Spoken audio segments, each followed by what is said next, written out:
Hello, it's Loren. I am live here at Tanglewood on another beautiful Friday morning. Let's see, February 28th. So one more day of February. It's almost March. Spring is coming soon. And yet it's already summer. How beautiful. I hope you're well. Hope you're enjoying yourself and having a fantastic week.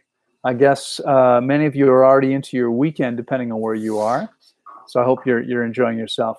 Let's see who's with us so far. Stephanie, hello there. Good morning. It's going to be a wonderful week. It is indeed. Stephanie is referring to the Fruit Festival because she's on her way to us tomorrow. And Stephanie, looking forward to seeing you again. It is indeed going to be an amazing week. We've got a lot of wonderful fruit here now and a lot more great stuff coming. We're going to have a good time. We've got some great music lined up.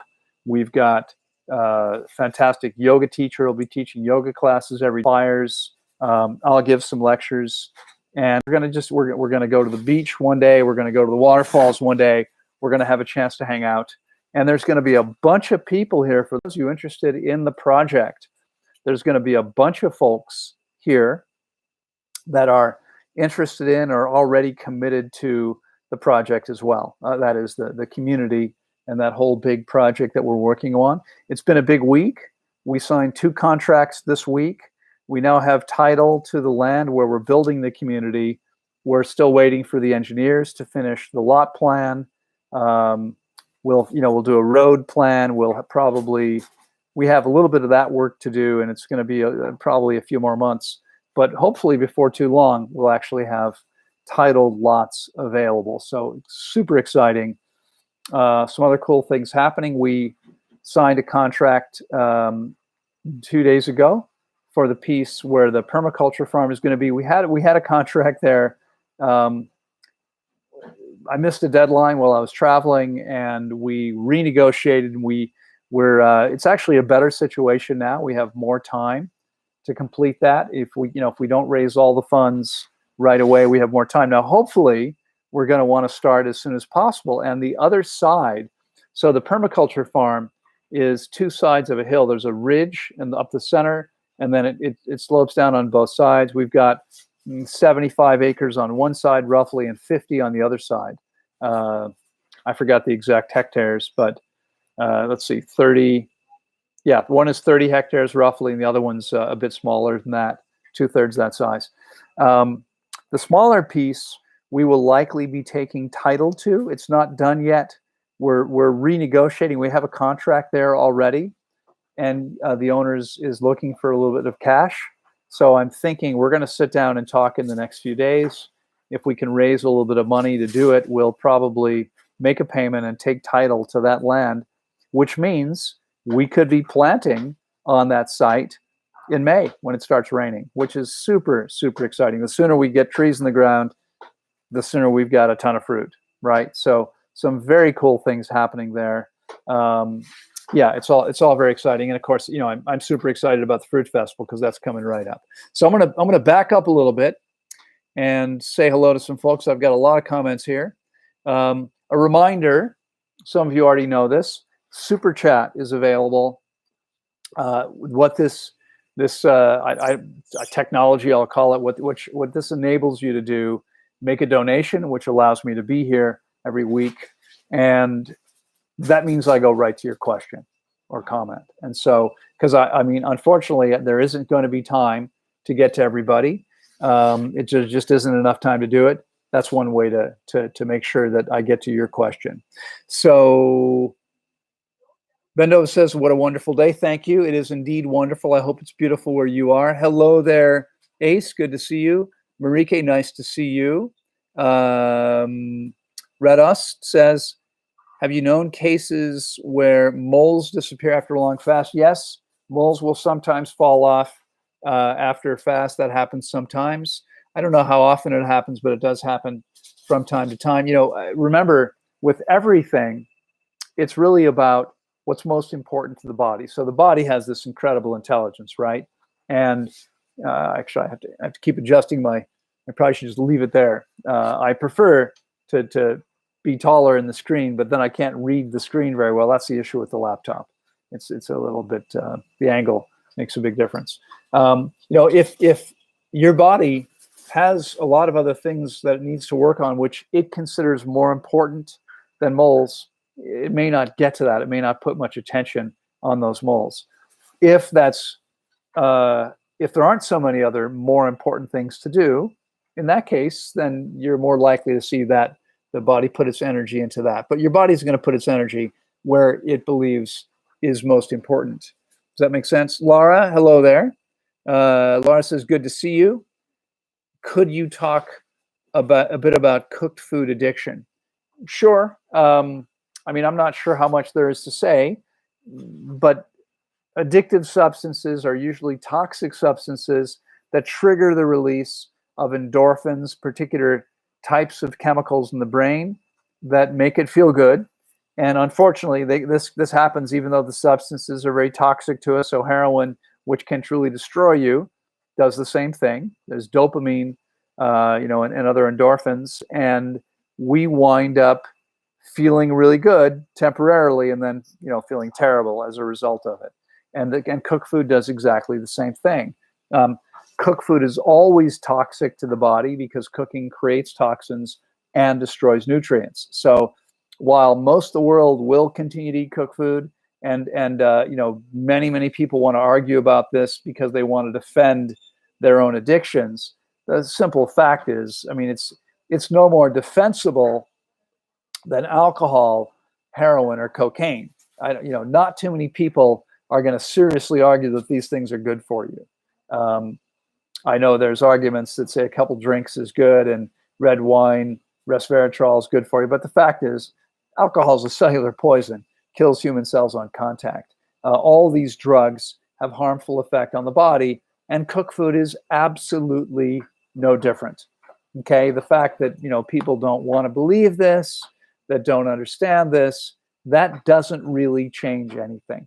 You want to be clear about that. It's not changing the underlying facts that this stuff is toxic, and that's pretty much all I'm going to say about it right now. But yes, harmful for sure, and very addictive. And this is the reason why. I mean, honestly, I would say, yeah, most people, if you get your body pretty clean, it can probably handle a small amount of some toxic substance. I mean, it's not like everything has to be perfect. Now, obviously, if you want to feel and function as well as you can, then you need your diet to be perfect, because if your diet's less than perfect, okay, you're never going to get the same benefits, right? If you want to have the highest level of health and vitality, you need to make sure that your diet is in alignment with that. Anything less than an optimal diet means there's issues. But the body can recover from the occasional compromise. The problem is that cooked food is so addictive that it's difficult for, why would you mess around with cooked food? It's that toxic, it's that harmful. It's even worse in some ways because everybody around you will support you in doing it. Whereas with the powerful drugs, no one's going to say, you should just take a little bit of heroin every once in a while. No one's going to say that to you. But everyone's going to say that to you around cooked food. And I believe the best policy is simply, I'm not going there. It's going to be 100% raw because that's always best. Of course, it has to be done properly. There are people, I got one of the silliest comments. Someone has said, well, I know fruitarians who are weak and emaciated, therefore it proves that fruitarians are demented and, it's a terrible diet. I'm like, really? Because I know people who eat cooked food who are emaciated and sick. I know people who eat animal products. That doesn't prove anything, okay? Being healthy is more than simply the diet that you consume. Diet is a factor. It's an important factor. But even if your diet is perfect, if you're making other mistakes, you're going to be a long way from perfect. All right? That's really important to understand. I hope you understand that. All right. Let's see, where were we here?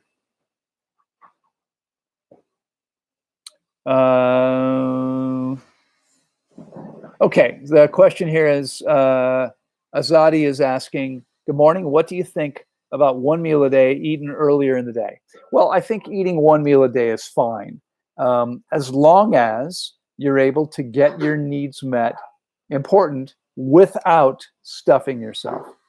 Because if you stuff yourself in a single meal and then have to spend hours recovering from that, that is not useful, okay? You would be better off eating 2 meals in a 4-hour window and never having to stuff yourself. And that's why I eat 2 meals a day in a 4-hour window, because I believe, having experimented with it on several occasions, I mean, there are many days I eat 1 meal, but what I find is if I try to consistently eat 1 meal, I've done it for as long as 6 or 8 weeks, what happens is I wind up feeling like I need to eat more than is comfortable for me at one sitting in order to get my energy needs for the day met. And that, I don't want to do that. Okay, if I don't eat until I feel stuffed, then I'm going to lose weight. That I'm not eating enough. So to me, I mean, and I know people who eat 1 meal a day, but they stuff themselves. They're not even eating 1 meal. They're eating 2 or 3 or 4 meals, one right after the other over the course of an hour or two. That makes no sense to me whatsoever, right? And again, there's so much ego involved. So often, people are thinking, "Well, I'm only eating 1 meal. That's great. Look at me. Yeah, you're not though, and you're not better off even if you do eat only 1 meal, start to finish, no breaks, no second meal, but you eat 1 meal, and it's too much for your body at one time. You're not helping yourself. Now, what time you do this makes no difference. If it works for you to eat 1 meal a day at 10 o'clock in the morning, eat nothing the rest of the day, that's fine. If it works for you to eat 1 meal a day and do it at 6 p.m., that's fine. I mean, I wouldn't eat much later than that, typically, and I wouldn't eat much earlier than 9 in the morning. Okay, I would say 9 to 6 is the optimal window to eat. And it's okay if there's occasional exceptions, but that's where it should be. But, if you choose to have your 1 meal, if you can eat 1 meal without harming yourself and you choose to do that earlier in the day, perfectly fine. There's no problem with that. Okay? No problem with that at all. Let's see. Have you had visitors with lupus? Water fast, my friend has lupus. Yes, I work with people with lupus. Most people with lupus do very well. Each person's different. It depends on how long and how advanced it is. But yeah, this is a situation like most autoimmune conditions where people typically do really, really well fasting, as long as they do 2 things, right? What are they? 1, fast long enough, and 2, fast properly. That usually means with experienced guidance. Someone doing that is virtually always going to see amazing benefits. Ace says, do you think heavier people have less symptoms? Well, heavier people tend to be less weak and less tired because the body is less concerned about running out of reserves. If you've got ample reserves on your body says, yeah, it's no problem. You don't have to rest as much. I mean, you still should be resting as completely as you can if the goal is to cleanse and heal the body. But those people who have a lot of reserves are typically going to feel less weak. They may still have lots of other symptoms, but weakness and tiredness will usually be significant, will usually be proportionate to the lesser amount of reserves that one has. The fewer reserves you have, the higher the amount of weakness and tiredness most people will experience. There are exceptions, of course, and it depends on the type of issues that someone's dealing with. Someone with adrenal fatigue is likely to feel quite weak. Someone with candida or Lyme disease is usually going to feel quite weak throughout the process, regardless of the number of reserves. But generally speaking, fewer reserves means someone's going to be more weak and tired, and more reserves, heavier, means you'll have less of that. Okay, Bendova says, can you show us how flexible you are? Can you do the splits or something? No, I don't think I can do the splits. The one place I'm not that flexible is in my hamstrings. And that's, I've been told by a PhD in physiology who said to me when she saw my flexibility there, asked me if I grew quickly. And in fact, I grew 25 centimeters, 10 inches in 1 year. And she said, when people grow that quickly, often what happens is the ligaments and tendons don't keep up with the rest of the body's growth. And so they're very tight. And in my case, that's what happens. The rest of my muscles are loose, but I tend to be tight there. Right now, no, I don't think this is probably the best time to demonstrate my flexibility. But there I do videos sometimes where you can see me sitting on a stool with my feet together in my crotch and my legs splayed out, or sitting in lotus or half lotus, or I'm not sure what to tell you. You can trust me or not trust me on this, but I'm going to be talking, not demonstrating flexibility today. Let's see. Slomir. I'm sorry, I'm having trouble pronouncing your name. Looks like somewhere in Eastern Europe, yeah? Hello there, good to see you. Stephanie says, looking forward to seeing you too and trying all the amazing fruits. I'll bet you are. The sheriff asked me, what do you think about chiropractors? Well, there are chiropractors who do a great job. There are chiropractors who don't do as good a job. Chiropractic itself can be very intense. And so generally speaking, I would encourage anyone to be very careful with chiropractic. This thing, when there's not enough people on here, when I just touch it, I scroll way up without realizing it. There we go. So just trying to find my place here. Yeah, I mean, chiropractors, there's good people who sometimes are quite knowledgeable. I think the basic assumption underlying chiropractic, that Palmer, who started chiropractic, invented chiropractic, claimed that the root of all health problems is in the spine. I think that's clearly not the case. I think that even most chiropractors today would probably reject that notion. But chiropractic itself can be useful, can be helpful, can be extreme, and I think sometimes maybe a little bit dangerous. Just depends on, like many things, depends on how it's practiced. Bendover says, how do you wash your clothes? Do you use Tide-like chemicals? No, we use an organic, non-detergent, environmentally friendly laundry soap. We use front-loading machines because they use far less water and detergent, and the clothes come out drier, and so they dry more quickly. We dry things on a clothesline. We have clotheslines here under plastic roofs. So even in the rainy season, we get breeze, we get any sunlight during the day without getting the clothes rained on. We do have a dryer. We rarely use it. And I'm glad to say I don't wash clothes at all. I have a staff that does that for me, and that's very nice. It's not something, it's not a terrible thing. It's just I'm busy with things I prefer doing to that. Yeah, we got the title. We do indeed. Lao Tenzu, well, let me say that we've done the paperwork. We're not waiting for the government. When I say we got the title, we signed the documents. It's just a matter of time now. The association will have the title, and it may take another week or two, but we should get that fairly soon, I think. Lao Tenzu says, hi, Loren, what's up? What do you think about eating fruit peels, more specifically mango, persimmons, and kiwi peels, and the inside peels of oranges and bananas, the white part? I don't think much of eating those things. I think it sounds like you might be thinking too much if you're thinking about this, right? Because citrus peels, for instance, contain toxic chemicals that are actually harmful to us. We definitely do not want to eat citrus peels or scraping the inside of the peel. The pith on the outside is bitter, doesn't taste very good, and there's no reason for us to eat that.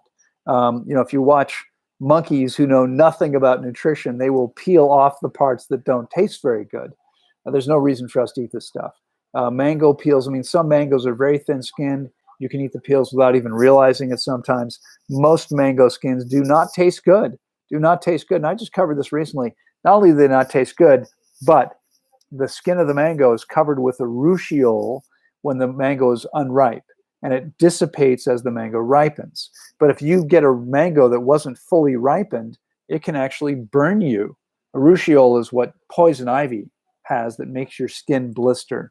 So there's no reason to eat the skins of these things. It's not food. We're intended to eat the delicious inside part, which contains all the nutrients we need.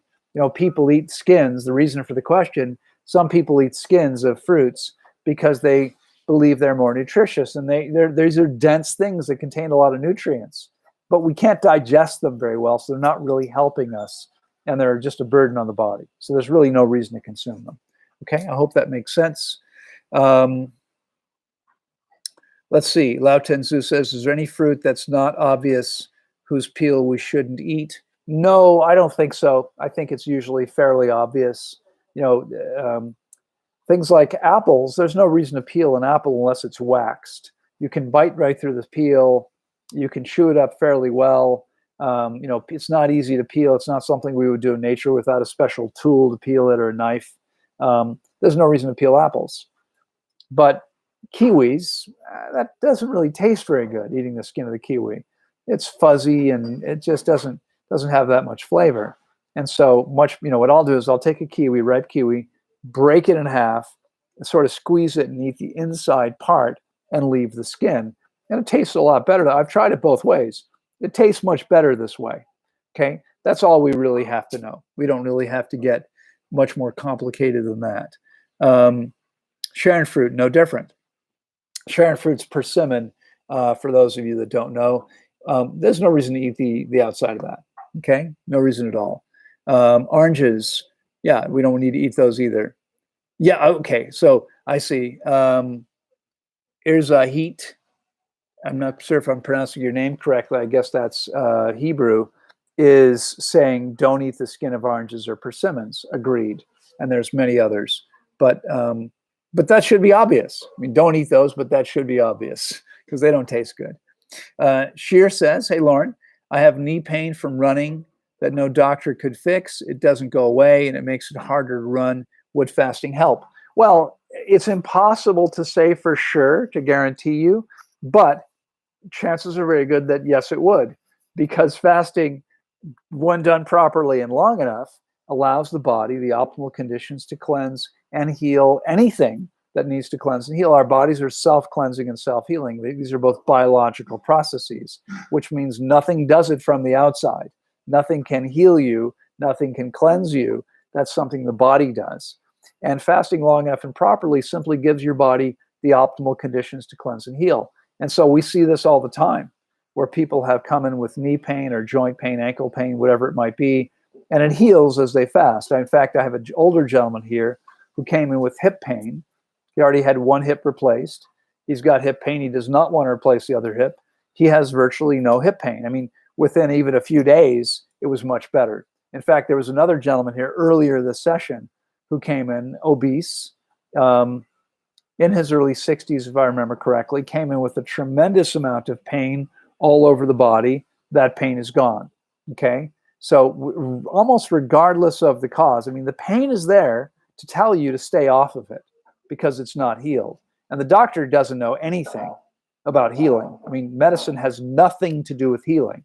Okay, all doctors ever do is suppress symptoms, which makes things worse, not better.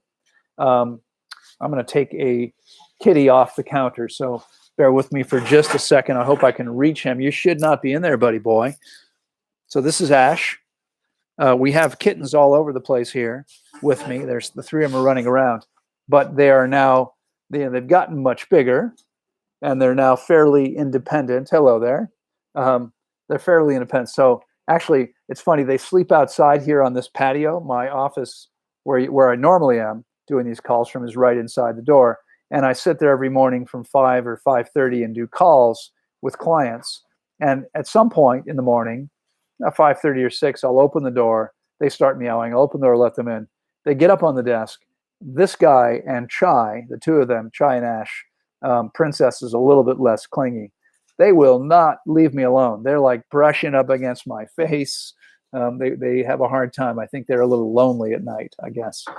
Anyway, so they're running around here, but you may not see much of them unless I pick one of them up. So yeah, Sheer, there's a very, very good chance that you'll heal that if you fast long enough and properly. And there will be some side effects though, okay? Because you'll also wind up feeling and functioning better in every way. I mean, that's the thing, right? I mean, it's not just going to heal your knee. You're likely to feel considerably younger, healthier in virtually every single way, assuming you do it properly. It's amazing, truly amazing what happens. Jackoff says, will fasting help with vertical ridges on nails? I want smooth nails like yours. Yes, well, those vertical ridges, usually indicate that there are some challenges. And those are usually mineral imbalances. Fasting allows your body to balance everything out. And then if you eat optimally, your nails will stay very, very healthy. And mine are pretty smooth. That's usually what happens. The same thing is likely to happen to you. Ace Boogie says, can he see us? I'm not sure who you're talking about. About Ash, then the answer is no. He can only see me. You guys don't show up here. So I'm not sure who you're talking about, though. Vicky says hello there. Hello. She says, hi, Loren. Hello there, Vicky. Sheer says, P.S., do you know you can't donate to Super Chat if you're from Israel? No, I was not aware of that. That's interesting. I wonder what's going on with that. Any idea? I didn't know. It never occurred to me that Israelis hadn't donated, because we see a lot of Israelis here, but I have no idea why that's so. In any case, thank you. Cyprian says, hello, Loren. Hello there, Cyprian. Ace says, Yakov, look into diatomaceous earth. It's very effective. Okay, don't know anything about that. Tommy says, I got a question, Loren. I heard your hand injury story. I know that fasting would be the quickest way to heal an injury, but would someone that eats an ideal diet recover faster than conventional?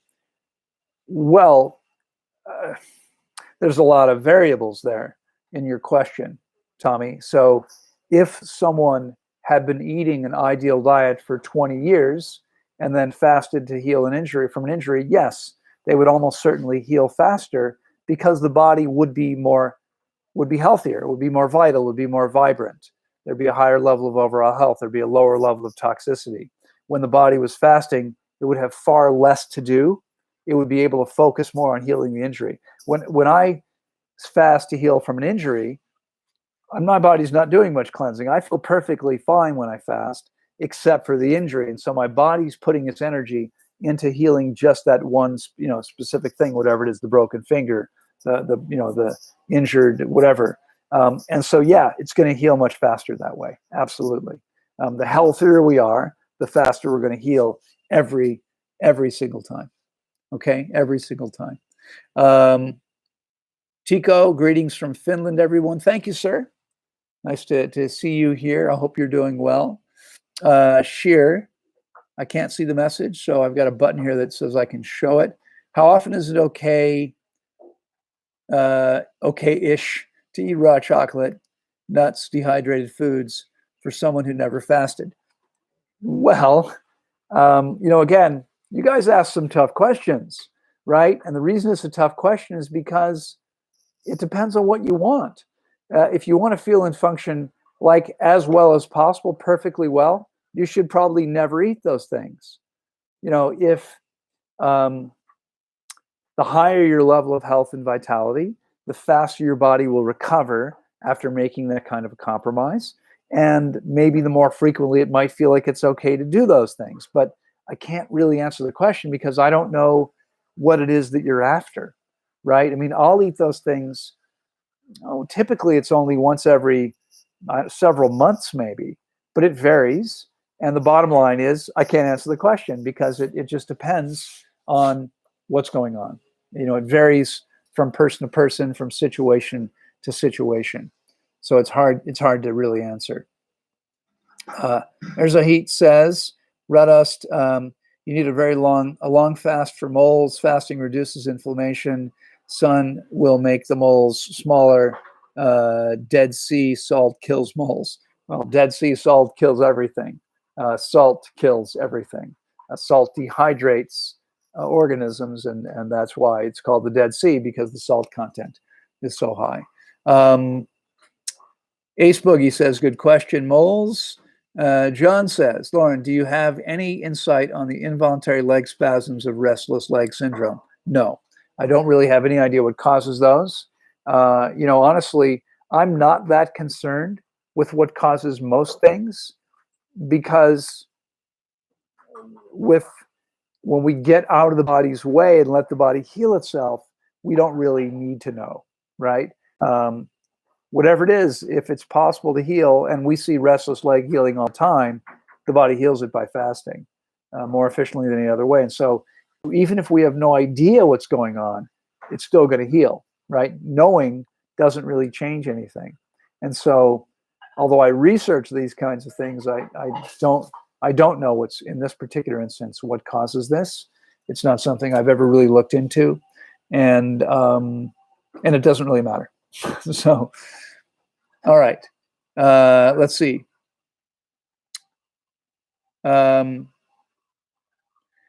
Erzahit says, fatter people, toxins spread more thinly, so you get less noticeable effects, but being fat brings other more problems. Well, that's not necessarily true. I don't know what your level of experience is. I know you're commenting on all my videos like an expert these days, and maybe you are. I have no idea what your level of experience is. But what's true is that people who are overweight, I mean, yes, the toxins may be spread through the fat more thinly, maybe more distributed, but fat people with more reserves also lose much more weight much more quickly. So I've got people here who've lost 30 pounds in a week, 3 times the average first weight week loss or more. Okay. And so it doesn't mean they're detoxing more slowly. But you get off the table, buddy. But they will have, we try to keep the kiddies off the dining table and the kitchen counter, but they don't really care what we want. So I'm constantly moving them. What was I going to say? But as I said before, I mean, people that have fewer reserves are going to feel more weak and tired as the body chooses to conserve those resources, right? So someone very lean is going to lose weight much more slowly than the average person, and someone very heavy is going to lose weight much more quickly than the average person. That overweight body is not at all concerned about reserves, and that's why they don't feel as weak and tired most of the time. That's the primary thing going on, as far as I know. Sheer says, could the old black matter, and, get off the table, buddy. Old black matter in your intestines affect the way your stomach looks, also make you look a bit budgy? Yeah, absolutely. Bulgy. Okay. Yes, you are likely to bulge more if you got a bunch of stuff in your intestines. No question about it. We see people all the time who, as they fast and refeed, sometimes look like they're pregnant. Then they'll have 2 or 3 big bowel movements and their belly will be perfectly flat. Okay, so there's no question. The presence of that material affects how you look, and even more importantly, perhaps, how you feel. Ace Boogie says, thanks, you're welcome. Hey, Tony, how are you? Good morning to you.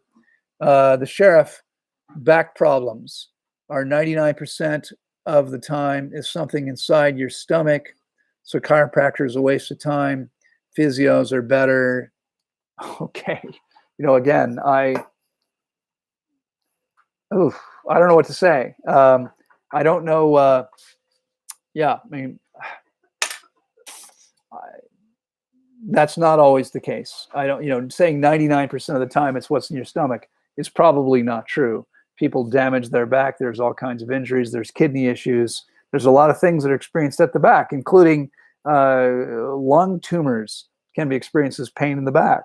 And so, saying 99% of back issues are the stomach, that's an exaggeration, and you're misleading people. And so, I'd encourage you to be here. I mean, we're all learning, and I'm no exception. But unless you're truly the expert on everything here, maybe you should not be answering everyone's questions as if you're the expert. Okay? Oh,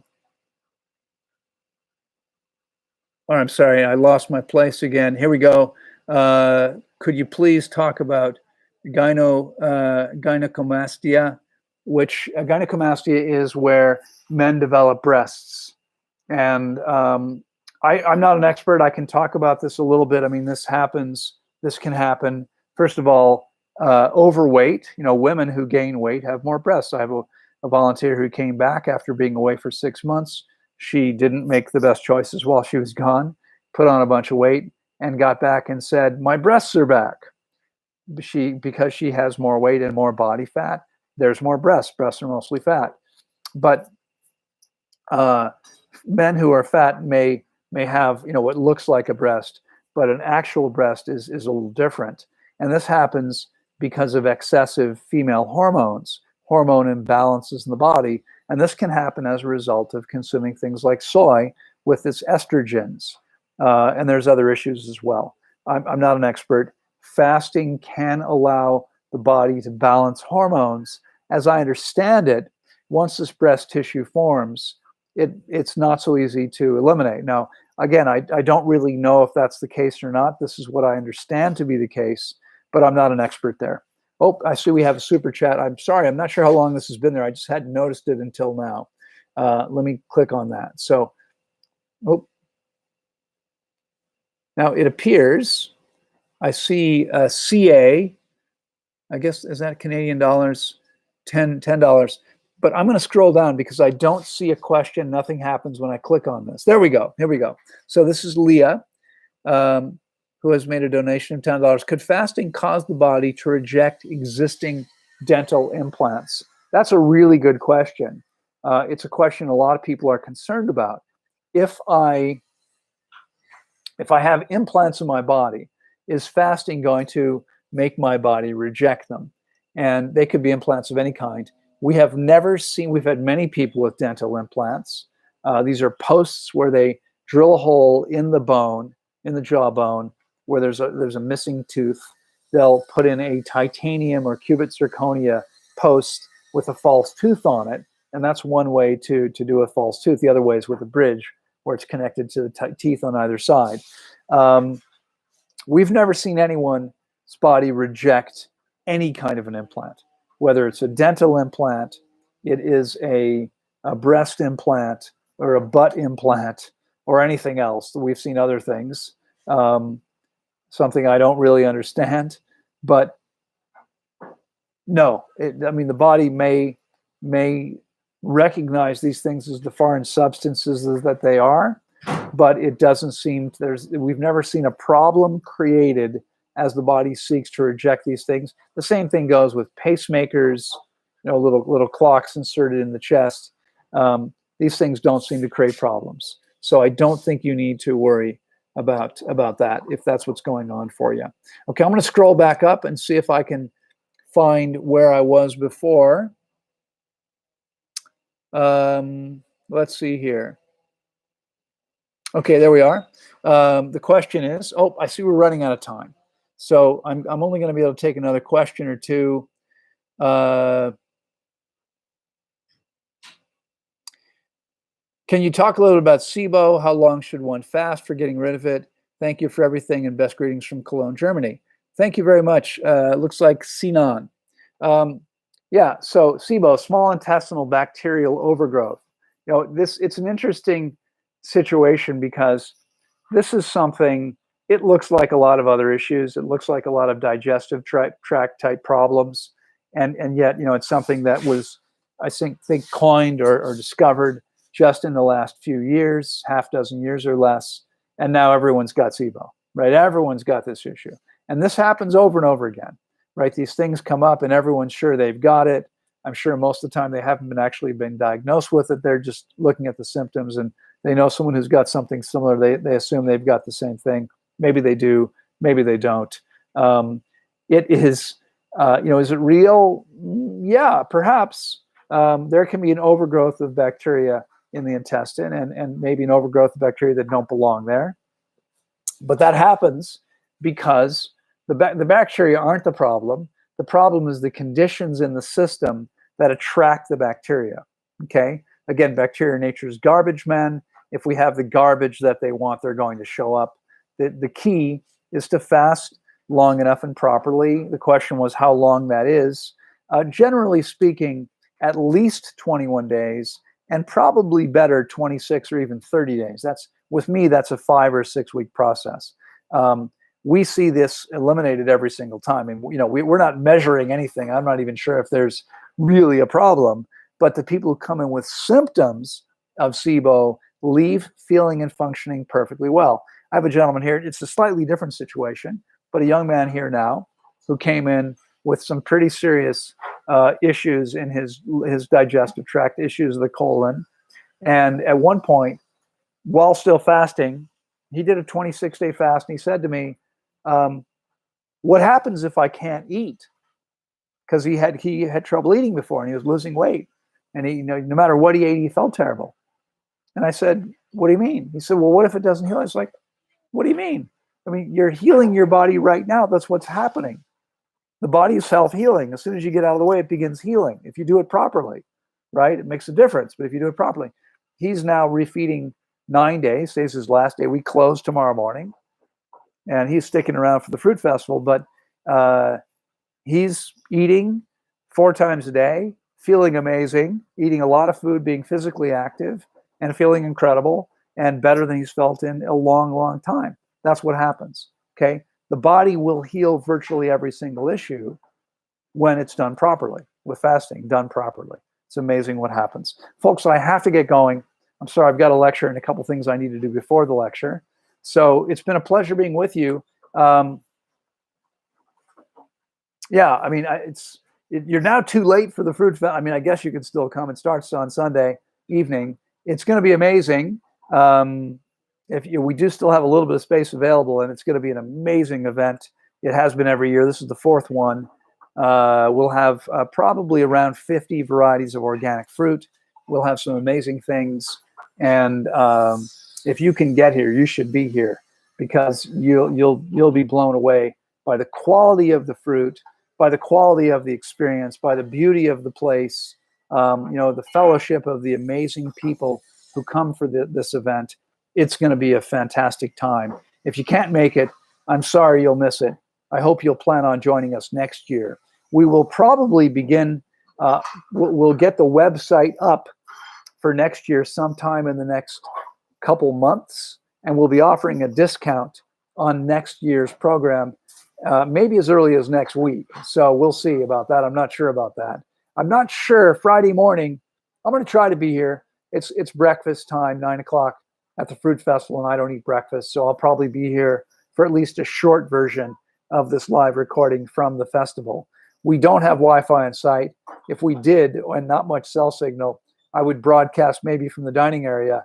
That would take a really long cable that we don't have. So probably not going to happen this time around. But anyway, maybe I'll bring on 1 or 2 people from the festival. We'll see. Well, I'm not sure what's going to happen yet, but we'll see what we can do.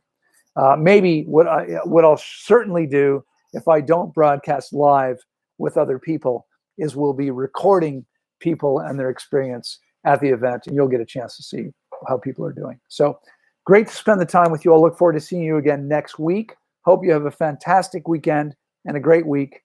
And remember, the big project is moving along. We're got a couple more people now ready to take their lot, and the first 15 lots are going to be taken pretty soon.